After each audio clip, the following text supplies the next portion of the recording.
Hi, good afternoon, everybody. I'm Doug Cha, Executive Director at the Conference Board Governance Center, and welcome to another edition of Governance Watch, hosted in collaboration with our friends at Cleary Gottlieb, Steen and Hamilton. This is a series of panels on legal, corporate governance, and other matters to help you be better at what you do. Today we are looking at a particularly urgent topic which has been widely discussed in various industries and in everyone's newspapers and award shows, etc., for the past several weeks: sexual harassment in the workplace. And so, in addition to discussing the scope and risk related with harassment in the workplace, we'll be exploring the role of the board specifically in preventing such instances at their companies, and also how the board should respond should such instances occur. Given the subject matter, our webcast today is actually part of the Conference Board's Abuse of Power webcast series, and I'll tell you a little bit more about that later. But let me introduce our experts today. Pleased to be joined by two highly accomplished attorneys from Cleary Gottlieb, Jennifer Kennedy Park and Kimberly Sparry. Jennifer is a partner at Cleary here in New York, and she specializes in white-collar defense, enforcement actions, and complex civil litigation. And Kim is also a partner here in New York at Cleary Gottlieb, focusing on M&A, private equity, and corporate governance. Before we begin, I want to just cover a couple of housekeeping notes. We'll be offering CPE and New York State CLE credit for participation in the live program today. You'll need to stay on for the entire webcast to get the credit. So for CPE, you'll need to enter your full name, email address, and specify CPE in the spaces at the bottom of your screen. And then during the course of the webcast, you'll see the pop-up messages where you'll have to click OK to confirm that you're still awake and paying attention. For CLE, you'll need to download the CLE verification form and the evaluation form posted in the download section on your screen. And then at the conclusion, email those to our friends at Cleary Gottlieb with the email address provided. Later in the webcast, I will provide you with the verification code, which you'll put on the CLE verification form.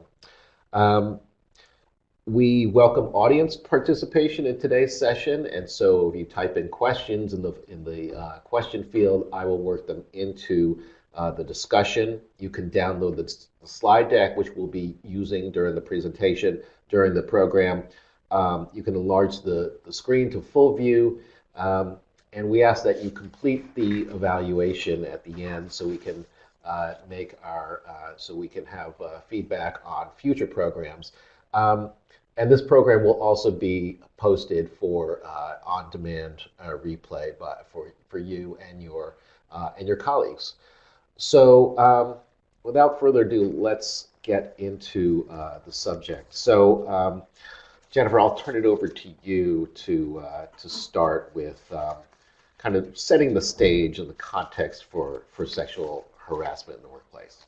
Sure. So it's been a quite fascinating few months in the space of sexual harassment. It all started in this past cycle of focusing on sexual harassment with the allegations that Harvey Weinstein had been for decades abusing his role as a film producer by harassing and abusing various women in the entertainment industry. It's interesting to think about where sexual harassment law has been in this context. So this is what we think of as a crisis moment, right, for companies who are experiencing issues with sexual harassment. It's on the front page every day. But this is not the first sexual harassment crisis moment.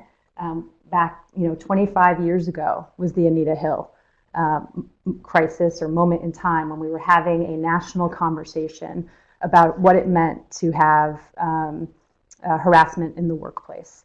But we haven't really had a big moment since then. And so what we're seeing now is a conversation around what does sexual harassment really mean? So what's legal, what's not illegal, and how is both the law and public perception going to change the definition of sexual harassment? And I think Jen raises a really good point there, because a lot of what we think about as lawyers is actually the law and what's legal and bright lines. But especially in this space, a lot of what we have to also think about and be warning our clients about is public perception and kind of how to balance that as well. Yeah, and the changing social norms. Exactly. Yeah. Okay, great. And when you think about what are the changing social norms, or why are people so concerned about this when 25 years ago was the last time as a nation we focused on the topic, it has a lot to do with the facts that we've seen in some of the stories that are coming out. The facts that seem to indicate that people knew for a very long time that these problems were going on, and that people may have facilitated or assisted in covering up. It goes back to the point, right? The cover-up's always worse than the crime itself. And so that's what stands out about some of these stories. Yeah, right? I mean, to me, it's. I guess I'm cynical in thinking that some of these companies, it looks like the actual sexual harassment isn't the big problem for them. It's when it goes public. And so it's really the disclosure when they start getting worried, like, oh, geez, this is really bad for us now. But sexual harassment actually taking place, we kind of settled that years ago. So. Right. Well, you know, and it's interesting because you raise another good point where, you know, everyone, regardless of whether or not you knew, if certain actions are taking place, the public is going to assume that you knew, and you're either trying to cover up that you didn't know or you should have known. So just not knowing is not an excuse for fixing the underlying problem, especially the closer it gets to the top of the org chart. Absolutely. Yeah, and so Kim's right. So I think a lot of what we want to talk about today is what are the risks in not knowing, and how do you get to knowing? Yeah. Okay, so let's, I guess, why don't you give us a little bit of an overview of the law in this space in terms of, you know, federal law, what's legal and not legal? Sure. So we always start with Title VII, right? Title VII is the federal law that makes it illegal to sexually harass. There are two categories of sexual harassment under Title VII, and I bet most people are familiar at a headline level, at least, with what they are. The first is quid pro quo, which is essentially you will do a sexual favor for me, and in exchange, I will give you some benefit at work, or I won't penalize you in some way at work. And then the second is what we think about as hostile work environment, where there's no direct exchange being brought forth, but there's some sort of unwelcome sexual advance, sexual discussion, or sexual favor that's creating a hostile or intimidating work environment, an environment in which people don't feel comfortable coming to work. And this is including the jokes and kind of locker room talk and emailing around inappropriate stuff. Yeah, and that's actually a really good point, Doug, which is I think most people haven't thought of what we now call locker room talk as sexual harassment. But if it's pervasive and it's gender-based, there are potential claims for sexual harassment there, so it's a risk. So, yeah, let's talk a little bit about examples under the law so people understand what we're kind of actually talking about here. Sure. So we just talked about one example, which is locker room talk. Let's put a little bit more meat on that. That's really when you have derogatory comments that are directed towards a particular gender.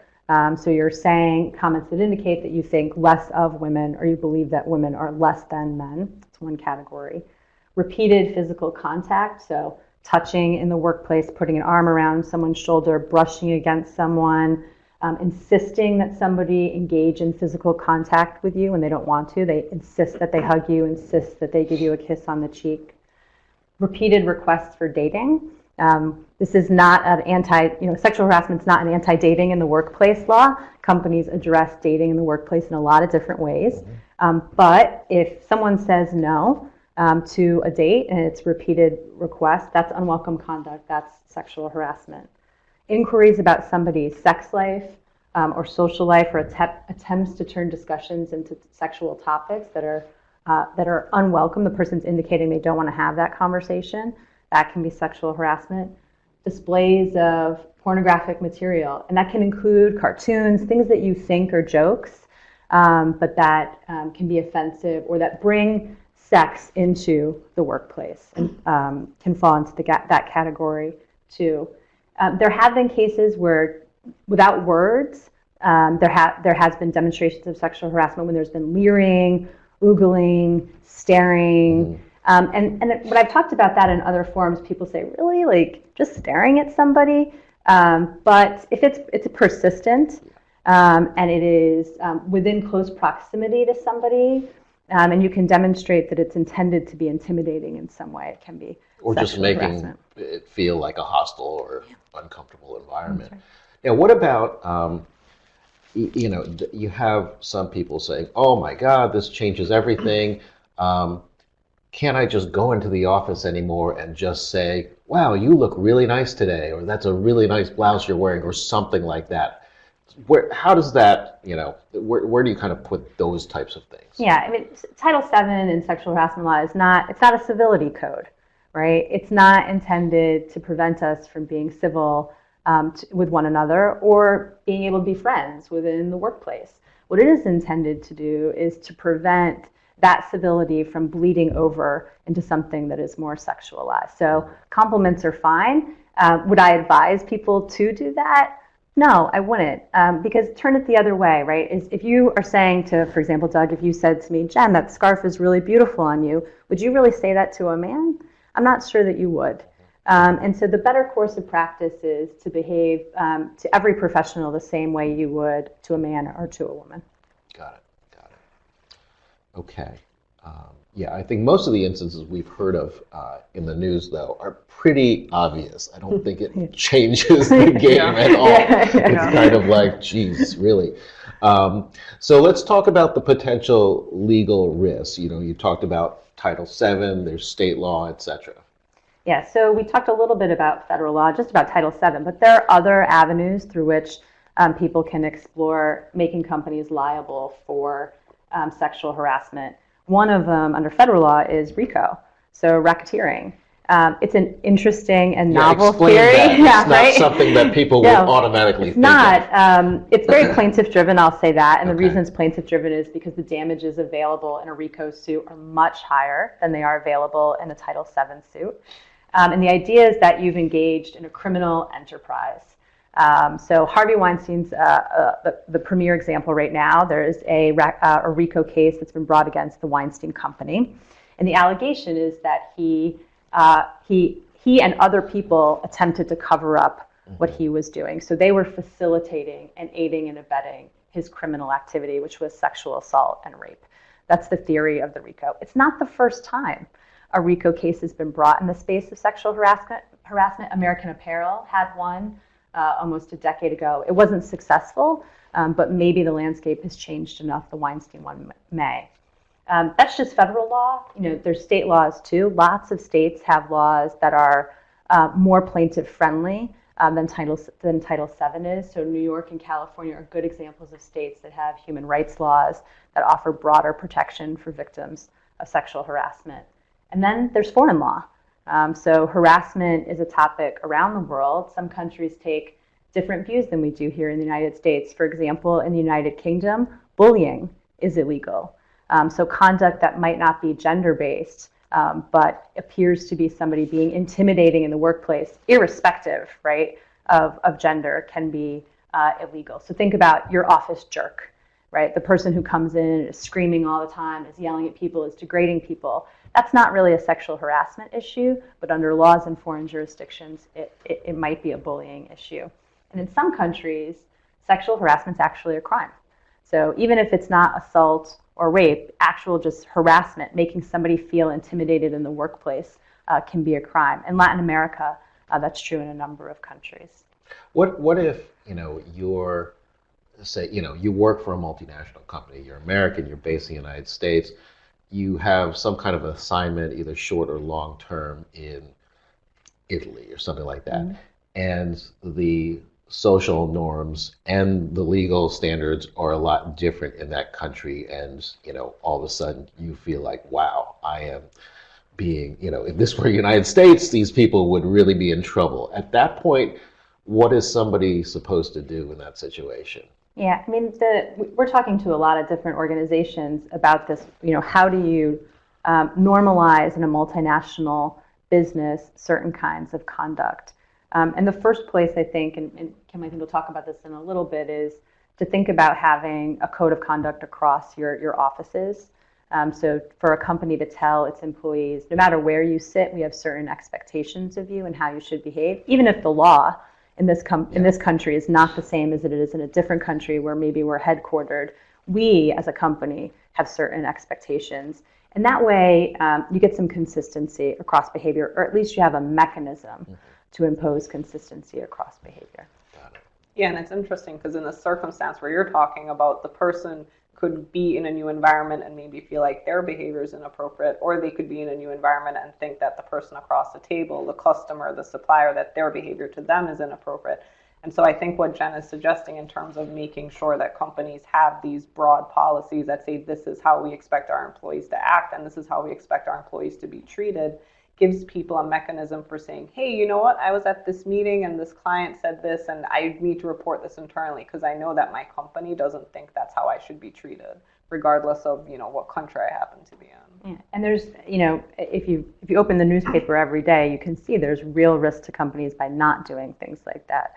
It's not just the Title VII suits, it's not just RICO, it's not just state laws, but you have potential enforcement actions. So you have criminal authorities, including the Department of Justice, that are now expressing an interest in looking into these kinds of allegations. You've got states attorney generals who have intervened in New York in one of the cases because they have an interest in enforcing New York's anti-discrimination laws. And then you've got shareholder litigation. So the risks are really high. And add to all of that, that's just I'm a litigator, right? That's just your litigation risk. Yeah. But as someone who also is in the space of crisis management, I think about reputational damage. I mean, if you open the newspaper and your company is the one that's on the front page, you've taken the hit. Oh, yeah. So on the slide you mentioned in terms of enforcement actions, the Weinstein Company. So, I guess it must be New York State, Eric Schneiderman. What kind of claim is he bringing against the company, and what do people have to worry about in terms of government enforcement actions here? Yeah, so the Weinstein is a really good example. So in New York State, you have much broader human rights laws than you do at the federal level, and the Attorney General's office is empowered to enforce those laws. And so anytime a private citizen could sue, the Attorney General could step into the place and do that as well. And so that's what Schneiderman is doing. I mean, in the context he is doing it in was really to prevent the Weinstein Company from disposing of assets in a way that wouldn't have allowed victims of Harvey Weinstein to recover sufficiently under New York human rights law. So the state's Attorney Generals actually in a lot of ways have more power because their laws are in some places broader to intervene in these situations. Got it. Okay. You mentioned shareholder litigation, something that gets, at least the board's attention these days. Explain, kind of what does the claim look like, and what does a successful claim look like under for purposes of shareholder litigation? Yeah, I think we've seen a couple of these cases, and I don't think any of them have actually resulted in, an affirmative judgment in favor of a plaintiff. But as Jen says, you build up the claim, you say that the board knew or should have known they weren't taking adequate care, they didn't have the policies in place to be aware of these procedures. So I think what people have seen kind of been asserted, and what may come out more is kind of Caremark claims, where you're essentially saying that the board should have known there should have been policies in place which would have allowed for the upward reporting. And so I think that's, again, you're seeing a theme in our comments where I think, the policies being in place and not, being the ostrich with the head in the sand, being aware of what's going on is really what's going to offer people protection. Because, I mean, candidly, you can have, the best workplace environment, the best culture, you can have complete, gender parity at the top. You're always going to run the risk of a bad actor. So at a certain point, you can't prevent a bad actor. How are you going to deal with it effectively? The other kinds of shareholder suits we're seeing are disclosure claims. right? So the idea is that this is in the context of Wynn Resorts, right? The idea is that Wynn Resorts, or the management of Wynn Resorts, was aware of Steve Wynn's conduct, aware that had the conduct been disclosed, there would have been a material impact on the stock price, and so they have a disclosure suit. We'll see where that goes, but that's another version of the litigation that we're seeing. Yeah. And even if they're not successful, they often lead to settlements. Exactly. And then the public. Material settlements, too. And then the publicity that comes with that. Yeah. Right. Okay, let's talk about a little bit about the board and senior management, and in terms of their understanding of the internal policies. So, why don't you talk a little bit about what you're advising companies on that front? Sure. So I think what we're advising people now is basically, if you're not familiar with the policies relating to, sexual harassment, bad behavior in the workplace, now is the time for someone to kind of do a broad survey, make sure someone knows what's going on in the company, and then report that to the board. And then in addition to doing that, I think the second step there is to really make sure that whatever is in place follows best policies, best practices, procedures, and to kind of think about what gaps. To the extent that there are gaps, they need to be there consciously. There really shouldn't be, but if people say, oh, well, sometimes what we're seeing now is we also bleed into like anti-nepotism policies, anti-bullying policies, etc. There might be reasons why you're not at best practice on that, but then you should know that, and you should know what the gap is, and you should know what the risk is. So I think that's really the key. And then again, as Jen was saying, when you have these corporations operating all across the world, you need to think about how your policies are going to apply globally. Are you going to have the same for every office? Are you going to have different laws in different offices? So again, that's something else that someone needs to be fully informed, presenting this to the board so that the board is aware of what's going on and what the risks are, and then what steps should be taken to mitigate those by perhaps enforcing or strengthening the policies. And then I think another key is to remember that this isn't a one-time activity. It's not just, you put the policy on the shelf and then you walk away and you say, okay, we're good. This is something that the boards need to be refreshing, at least I would say on an annual basis, just to make sure, okay, what's the policy? Is it still best practice? Have we seen more movement in this area? Are the definitions still the same? So I think that's kind of what we're expecting people to be doing, management to be doing for their boards. And is that, is your impression that boards have already been doing this, or this is something that you're going to start to see more of? I think practice is probably varying. I think at this point, it's certainly on most boards' radar, and I think we're starting to see it now. We're seeing it coming from different pockets and different industries. For example, we've seen PE clients kind of asking about it in the context of, if I'm acquiring a company, and of course, when those acquisitions happen, management is so key. How do I make sure that what they're doing before I acquire them is, on the up and up? So I think we're really seeing it bubbling up from a lot of different perspectives, and it'll be interesting to kind of see how the focus stays on this as time progresses and as the movement evolves. Yeah, I think my sense is that a lot of boards will, for these reports, have it reported up through a committee.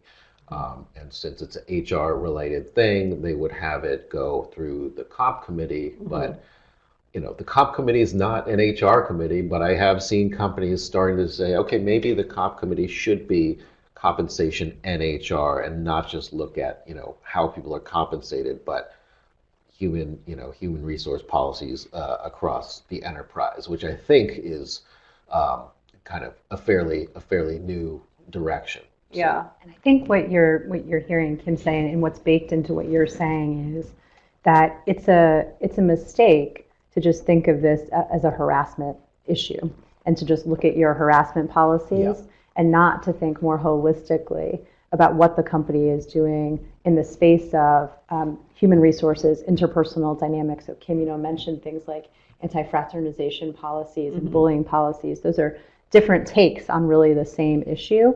And I think we haven't seen every company we're engaged with thinking more broadly and holistically like that. There are people, I think, who are still viewing this as a harassment issue and haven't thought outside the box. Yeah, it's interesting on your slides. You also, you kind of list some examples, and then, you talk about maternity and paternity leave policies, and oftentimes, these, in terms of the pattern behavior, you have the same person who is asking inappropriate questions about, how many children do you think you're going to have in your career, also making other comments, and so it all Right. kind of bleeds together. And that's exactly right. I think a way that people can kind of frame this is to think, on the one hand, sexual harassment policies are policies that are put in place to make people feel safe in their workplace. But in a broader scale, they're also meant to be put in place so that people feel comfortable in their workplace and they're performing effectively and that you're getting the best, output from all of your employees. And so when you think about it from that perspective, there's really a much broader range of policy that you need to kind of consider to say, how do we make sure our workplace is getting the best from all of our employees? Not just that they feel safe, but that they feel empowered to really perform and outperform. So, And we should probably too just pause for a minute and talk about when we say the policy or best practice, it's more than just the code for behavior, right? It's more than just this is the expectation of how you behave. There have to be mechanisms for reporting, and there have to be anti-retaliation provisions. Those are critical. And the reporting has to be anonymized, meaning there has to be an ability for somebody to bring forth their complaint in an anonymous fashion. right. Yeah, and I think that's a big thing that companies wrestle with. They have a lot of good policies. They're trying to say the right thing, tone at the top. But then, when they do engagement surveys, et cetera, they realize that, oh, geez, a lot of people just don't feel comfortable reporting, and they really do feel, risk of retaliation. That it's pretty easy to figure out who reported it and stuff like that. So that's part of a bigger issue, I think. And I think those kinds of surveys are really critical right now because the risk of having a reporting system that your employees don't trust and have faith in is that your employees go outside, right? And their choices when they go outside are they go to the press, which leads to severe reputational damage, or they go to the internet and the media. Social media. Everyone has a microphone now, and I think that's something companies need to be aware of. What Jen's saying is absolutely right. The reporting policies have to be such that people feel absolutely comfortable reporting up. And I think one solution might be not just reporting up, but having a mechanism for reporting out. So if there's an issue where you feel like people in your company do not have a way of getting, the news straight up through the relevant channels, and they need to be able to go outside of the company, maybe to an outside law firm, an outside consultant, someone that other people will feel comfortable going to without fear of retaliation. Got it. Okay. Let's talk a little bit about the board's kind of more active role with this particular issue. In terms of the board kind of taking affirmative steps to communicate that this is important, that this won't be tolerated, what does that look like? I mean, most boards are not having some kind of they're not having interaction with kind of the mass of employees. They're really dealing with, a sliver of people at the top. So what are you, recommending at this point?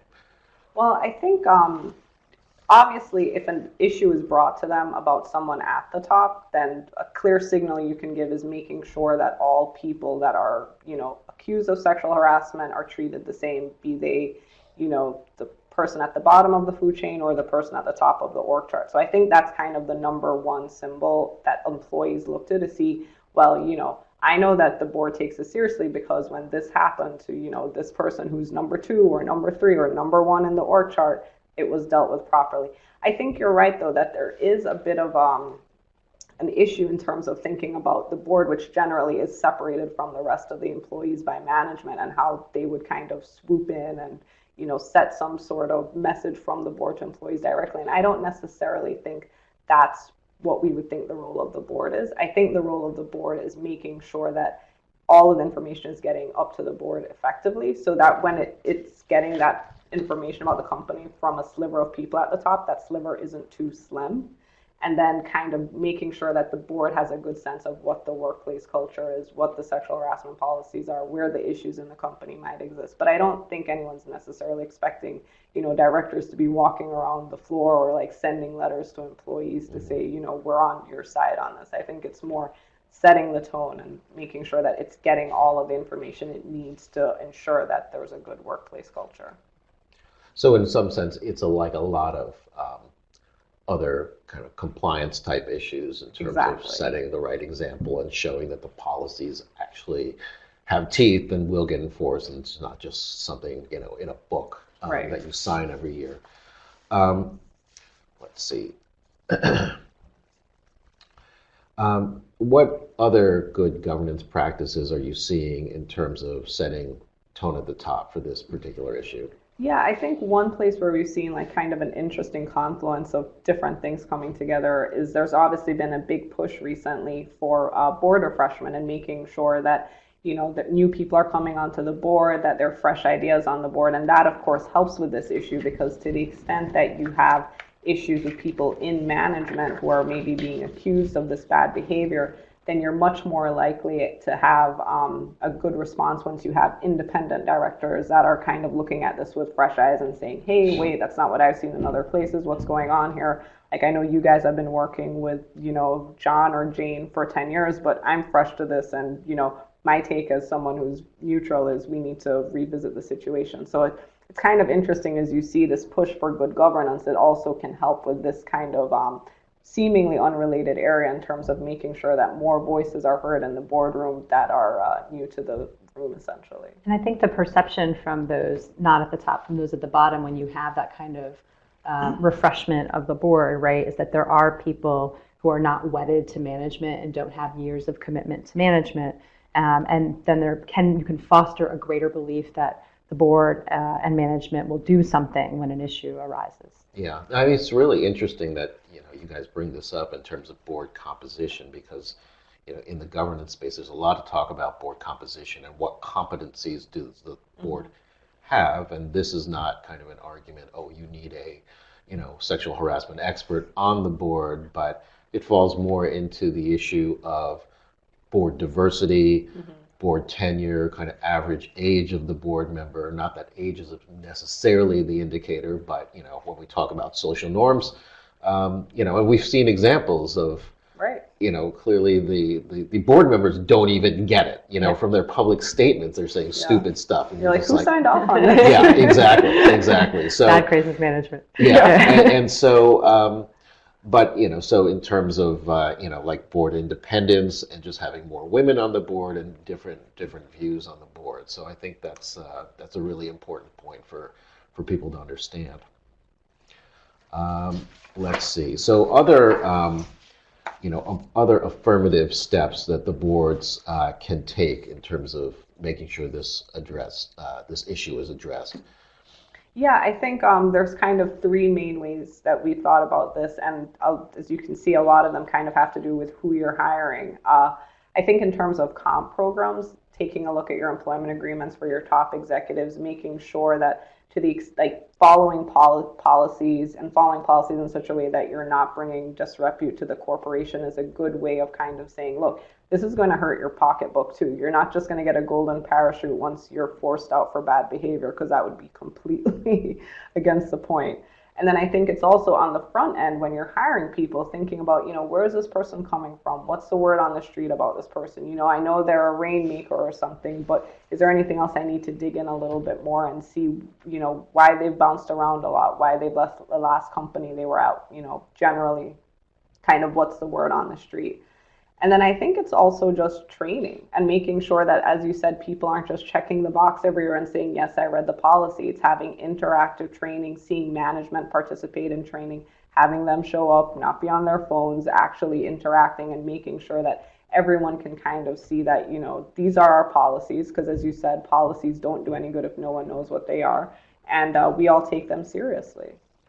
So I guess the clawback is something that kind of surprised me, because even the clawback for, violations or, kind of financial restatements and other kind of and compliance issues, that area is still kind of evolving. So I guess, so you've seen companies kind of add this type of behavioral feature? Yeah, I don't know that we've seen it. I think it's something at this point that we suggest people consider.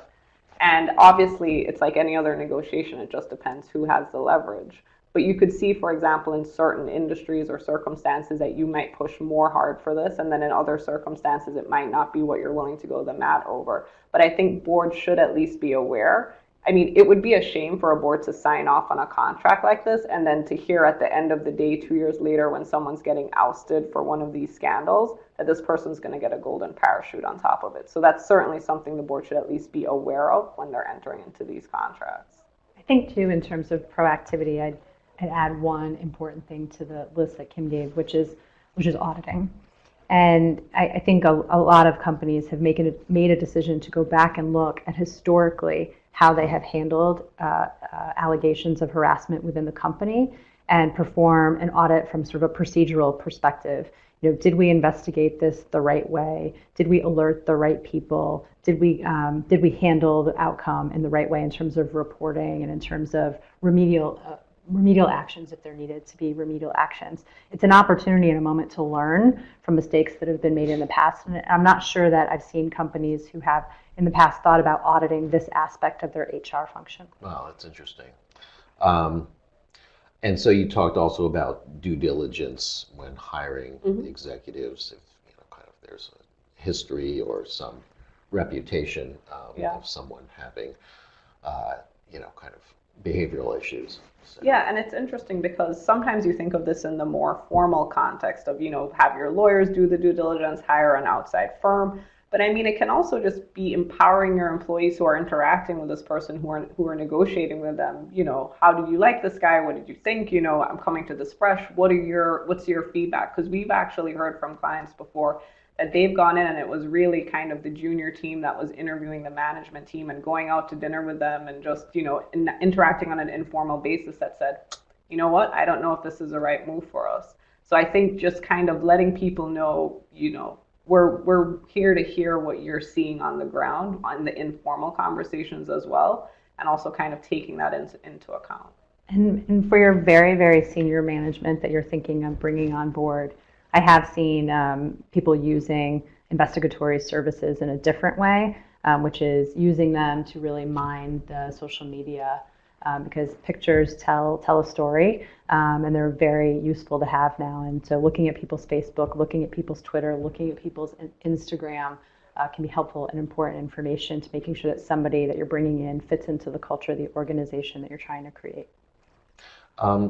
In terms of bringing in a high-level executive, when you're asking them kind of certain questions, kind of like the reps and warranties, are you able to ask them, have you ever been, party to a settlement agreement in any previous workplace, or is that something they can say, look, that's just a private matter, and between two consenting adults, and that agreement probably says that you can't mention it anyway. So how do you kind of unearth that kind of thing? So we have been working with a lot of organizations on coming up with the right way to diligence this issue. It's a sensitive issue.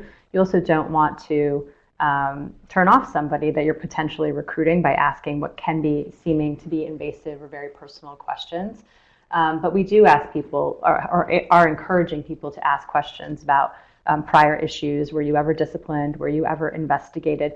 Those are going to get you to the answers, whereas just asking somebody if you ever had a resolution, you might get, I can't answer that question, although that answer is a telling answer as well. So, okay, so we have a couple questions that have come in. One is, in many companies, isn't sexual harassment policy covered by the code of conduct? So I think the code of conduct goes hand in hand with sexual harassment policies. So a code of conduct is your sort of affirmative vision for how people are expected to behave. But from our perspective, it's important, especially in this moment, that people understand the ways you cannot behave. Part of what gets people into difficult situations is not understanding where the lines are being drawn. And so it is important not only to have your affirmative code of conduct, but to have some policy on harassment that explains to people what they cannot do. And as Kim and I were saying before, explains to people, if this has happened to you, what are your avenues for reporting, and assuring individuals that they will be, their information will be maintained confidentially and that they will not be retaliated against. Under Title VII, you are required to have a policy that states those two things. Got it. Another question, we've been talking a lot about the board and referring to the board, and we touched upon this a little bit, but from what you've seen, these types of issues, when they go to the board, is it going to a certain committee or is it going to the full board? And if so, which committee? Yeah, I think it depends. I mean, for a special circumstance, for example, if there's actually a live issue, that may just go to a separate newly formed committee that's kind of ad hoc just to deal with that. In terms of whether it goes to a committee or the full board, I think either is fine. Kind of the key is making sure that whoever is hearing this is independent, so that it's not tainted after the fact to say, oh, well, the board discussed this, but half the people in the room had been on the board for 20 years and the other half were like part of management. So I think the key is really, regardless of whether it's a committee or the full board that's considering these issues on a day-to-day going forward basis, is that there's independent voices in the room that are really focused on it. So, but from a litigation perspective, I would say, or I would encourage people, at least on an annual basis, to have this be a topic for the full board's consideration to fulfill, sort of the Caremark duties. And I guess maybe even have the discussion without management in the room, so it changes the dynamic a little bit. That's a good suggestion. Yeah, and that's where outside counsel, I think, can kind of play a role in terms of saying, well, now you've heard from management and HR, and now they're going to leave, but we can kind of help facilitate this discussion among the board members. So yeah. So in terms of the board kind of knowing about these issues, and what kind of steps can they take to proactively investigate whether the company may have a problem, as probably a lot of boards are going to think about doing today? Yeah, so I think there are a number of things that you should think about. The first is, do you have statistics that are readily available on the number of times that your reporting is being engaged because of harassment complaints? And can you think about whether those statistics point you in a certain direction, to a certain person, a certain group, and the like? And then if you've got a live issue, right, if you have someone in management where there has been a report, then you've got to handle that immediately, right? That's a kind of crisis situation, and you want to be on top of addressing that issue and be prepared, in fact, to potentially address it both in a legal forum and in the forum of public relations, in the forum of everybody. Right. No, so I think there's basically two types of ways that the board stays informed. One is the periodic reporting that Jen was referring to. So, every year it's not just, oh, here are our policies. It's, oh, and in the last year, these are how many complaints we have. This is the departments it was in. These are the people that the complaints were made against. These are the settlement agreements, et cetera. So I think that's the kind of periodic reporting that the board should be hearing on an annual basis. But then in terms of thinking about when it goes outside of that periodic reporting, when you need to, have a special meeting called, I think it's what Jen was saying in terms of when senior management is the issue, but it's also when you, through the process of gathering this data, when you kind of see, oh, well, in every other division, there's maybe 3 or 4 complaints here. In this division, we're seeing 20. What's going on there? Because there hasn't been a complaint against senior management here, but something seems like it's a little bit off. So that's the kind of thing where, again, an independent committee could really do some digging, figure out what's going on. Why is this one area kind of an outlier for the rest of the company? And then again, if you're hearing kind of reports from exit interviews, for example, kind of outside the formal process, or maybe, something hasn't really caught wind in public relations, but something is circulating internally, there's a spreadsheet or there's, a Medium post, and you see that before the media does, then that's another thing that you would address outside of the process. So. And we also have seen some companies, and our own law firm does this, where we host alumni forums, not on harassment or anything, but alumni forums on diversity and inclusion. Mm-hmm. And you get a lot of very helpful information from your alums. They're untethered from the organization, and they're a little bit more freed up to talk to you about it. The other thing that I would add in terms of looking at statistics, so looking at where your harassment complaints are coming from, is think more broadly about diversity and inclusion. So look at the gender and diversity breakdown of different mm-hmm. groups within the company, and where you have, statistically speaking, harassment issues arise in organizations that are dominated by men with very few women. And I would focus your attention on groups within the company that have that gender breakdown. So as basically a risk.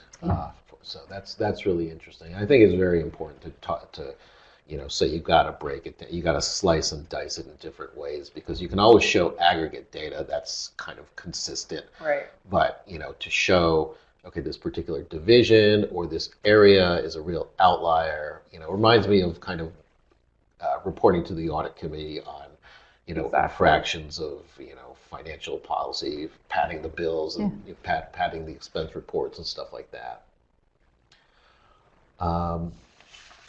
So let's talk a little bit about, again, board really probing and their role if there's investigation, et cetera.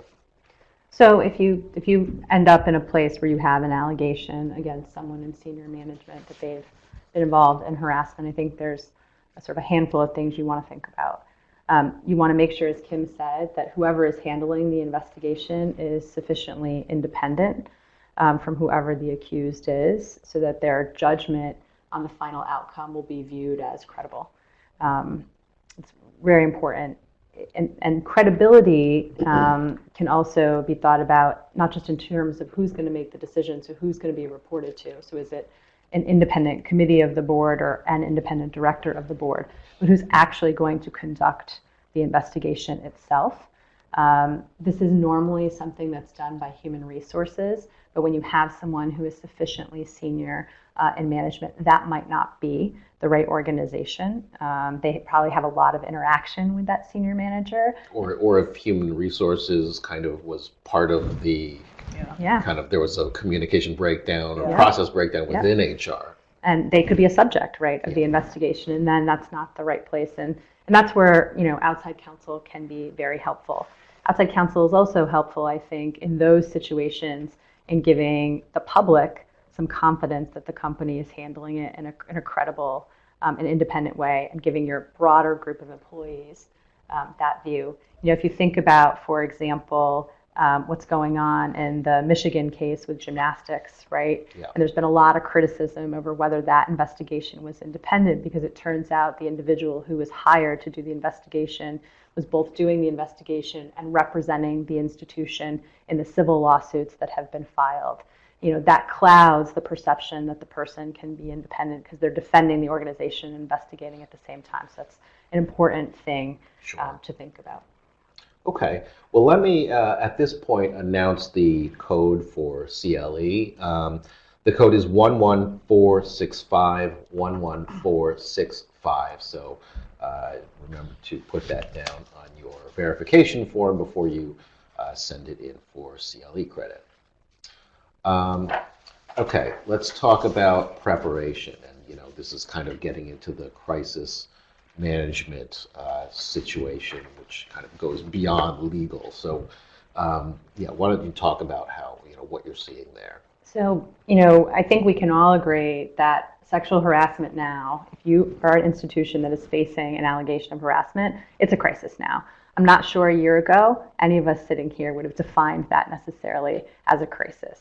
And so you have to treat it just like you would any other crisis situation. You have to be prepared for it. So what can you do to be prepared? You probably already have a PR firm or a law firm that's available to you for your crisis situations. You should make sure that those organizations are up to speed on your harassment policies and procedures and are equipped to handle a sexual harassment case. Not all PR firms, not all law firms are equipped to do that. Practice, practice, practice. What I mean by that is a lot of organizations do tabletop exercises on, for example, what happens if you have a plant explosion? What happens if you have a financial fraud? We're seeing organizations now doing tabletop exercises on what happens if we have a sexual harassment case. The reason to practice is it's probably something you've never handled before, so you can always get better at it. And in doing these tabletop exercises, what we see is a lot of assumptions about who would be responsible for what and how the organization would communicate both internally and externally, get put on the table and get sussed out. So I think those are very important moments. Also, this goes back to the clawback issue, but understand what your employment agreements allow for and don't allow for, so that you're prepared in the situation that you want to let someone go. You know what the circumstances are going to be that you can let somebody go, and make sure you've got a press strategy. So, when this all started happening with Weinstein, and then looking at like Louis C.K., or when the kinds of statements that were coming out, and then, they got attacked for the first statement, and so then the second statement comes out and they get attacked for that. You don't want 3 bites at that apple. You want 1 bite at that apple. So you want to be thoughtful of having looked at other people's press statements and being prepared for how to generate a press statement that won't have that kind of reaction to it. Yeah, this kind of sensitivity towards, all right, how many news cycles do we want to go through or create? I think Wynn Resorts was a good example of that. So. Yeah, you don't want the non-apology apology, right? That's the big one that draws people's attention right now. I'm sorry you felt that way. I'm sorry that not going to cut it anymore. Yeah. I think one other thing, just to go back to that in terms of thinking about how to respond to these issues, and it's more of a sub-bullet, but thinking about the use of non-disclosure agreements. Because I think a lot of times companies might think, okay, well, we'll do a non-disclosure agreement, we'll do a settlement, etc. But these are emotional issues for victims, and the fact that you're entering into a contract and you think you're legally protected from this becoming public, I don't think you should necessarily assume that's the case. And then once it comes out that you knew about this and you signed off on this and you tried to stifle someone's voice on the topic, you might end up in a worse place than you started. So yeah. I mean, I think today it's you just got to assume that even some private settlement agreement, it's gonna get unearthed at some point. If you look at Bill O'Reilly or someone like that. Let's see. Talk a little bit about disclosure obligations and when those get triggered. And, there's the kind of, you feel like you should, but then there's also the actual legally you really need to disclose this. Yeah, I mean, I think it comes into play if someone obviously is leaving the company, then obviously that's going to be an 8K event.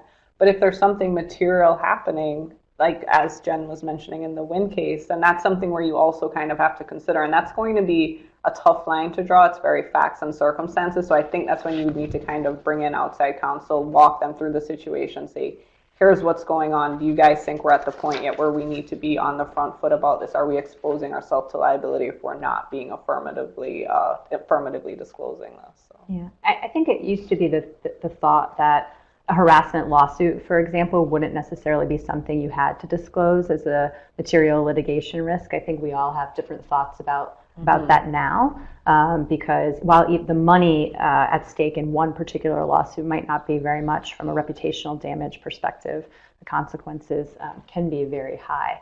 I also think this question around disclosure is a very hard question to answer, and so it becomes even more important to do these kinds of investigations very quickly so that you can try to prevent yourself from being in a position where you might have to disclose something where no conclusion has been reached. So time is really of the essence when you're handling these situations.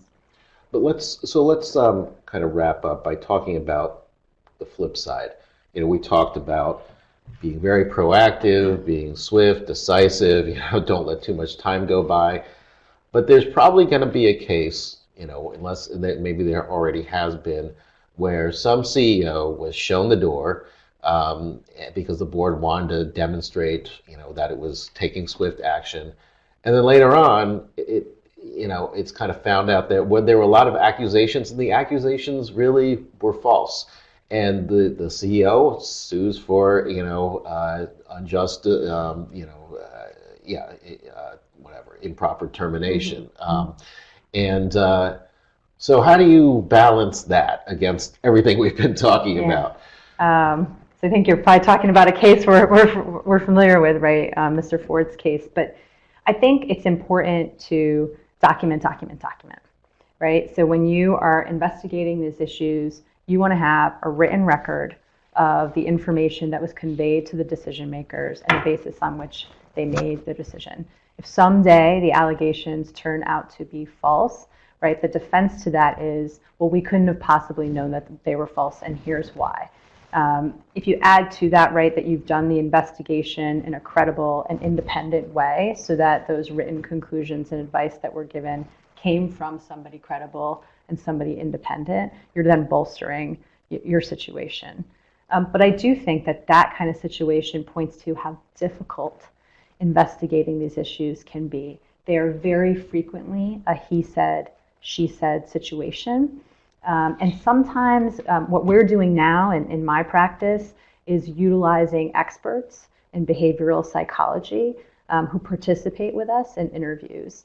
It's important because they are people who have studied, PhDs, doctoral, degrees, and thinking about what are people's behavioral responses in situations when they're afraid, and did this person act in a way that's consistent with that.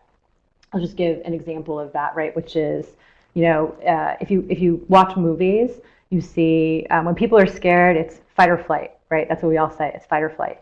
But actually, from a behavioral psychology perspective, the most common reaction someone who's afraid has is freeze. So they shut down. And that looks very different, right, than flight or fright does. Flight, you run. Fright, you scream, you yell. Freeze, you stand there and you take it. And when you're doing investigation, if people who are doing investigation don't understand that, they might come to different conclusions about who was in the right and who was wrong and in a situation than they otherwise would have. So from my perspective, think about who the experts are that you're engaging to do these investigations to help support a credible finding. Yeah, and I would just add to that a lot of what we're saying is act quickly, et cetera. But we're also saying you need to have policies in place. You need to be doing reviews on a yearly basis. You need to know your statistics about where things are bubbling up. And I think kind of having those policies and procedures and reporting policies in place is what helps you avoid making this kind of mistake, because that gives you a much better handle on what's going on in the company.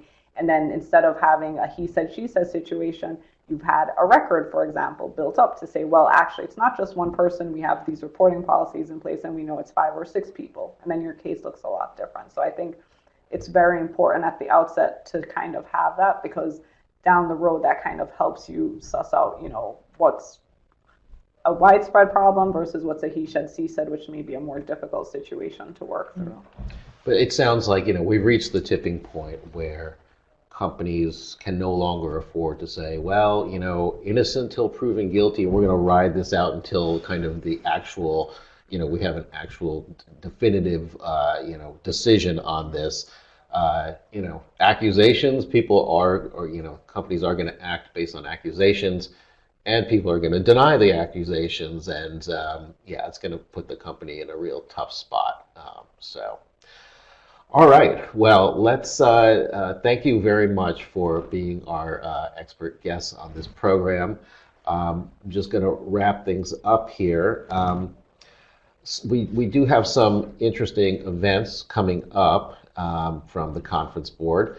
Governance Center on our job of the corporate director. We have a book webcast coming out with Joanne Lublin from the Wall Street Journal about her book, Earning It. Also talks a lot about sexual harassment in that book.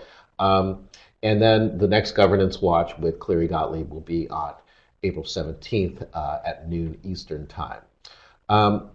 This program is also, like I said at the beginning, part of a series that the conference board has been doing on abuse of power, and the next webcast in that series will be on March 20th, where Rebecca Ray from the conference board, executive VP of the Knowledge Organization, will lead a panel on why leaders are so critical in stopping abusive behavior. Again, the CLE verification code is 11465.